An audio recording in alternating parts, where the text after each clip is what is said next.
என் பேர் நாகராஜ் சார். என் ஒய்ஃப் வந்து கேன்சர் வந்ததுனால நாங்கள் வந்து புனர்ஜென்மத்தில் வந்து காமிக்கலாம்னு வந்திருக்கோம் சார். அவங்க பேர் வந்து கீதா. ஆக்சுவலாக நான் வந்து மதுரையில் வந்து ஃபஸ்ட்டு வந்தது மார்பு கேன்சர். அது ஆப்ரேட் பண்ணி எடுத்தாச்சு. அதுக்கப்புறம் கீமோ கொடுத்து அதுக்கப்புறம் ரேடியேஷன் முடிச்சு நெகட்டிவ்னு வந்துச்சு. நெகட்டிவ் வந்த அப்புறம் திருப்பி கழுத்தில் ஃபார்ம் ஆகி அந்த இது திருப்பி ஒரு 6 கீமோ எடுத்து 6 மருந்து எடுத்து திருப்பி ஸ்ப்ரிட் ஃபுல்லாக உடம்பு ஃபுல்லாக லங்ஸில் லிவரில் போனில் எல்லாமே ஆயிடுச்சுன்னு சொன்னாங்க பெட் ஸ்கேனில். அதுக்கப்புறம் புனர்ஜென்மம் வந்து யூடியூப்பில் பார்த்தோம். பார்த்த அப்புறம் எனக்கு கொஞ்சம் நம்பிக்கை வந்துச்சு.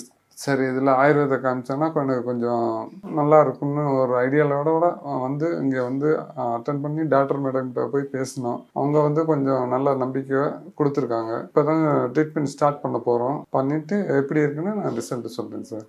சிம்டம்ஸ் வந்து மூச்சு விட முடியாமல் இப்போ இருக்கிற ஸ்டேஜ் வந்து மூச்சு விட முடியலை. நுரையீரலில் வந்தனால அவங்களுக்கு மூச்சு விடுறது கொஞ்சம் கஷ்டமாக இருக்குது. ஆரம்பத்தில் வரும்போது என்ன ஃபஸ்ட்டு வரும்போது என்னென்னா வண்டியில் போகும்போது கொஞ்சம் ஸ்பீடு வைப்ரேஷன் ஆகும்போது அந்த இடத்துல வலிக்கும்.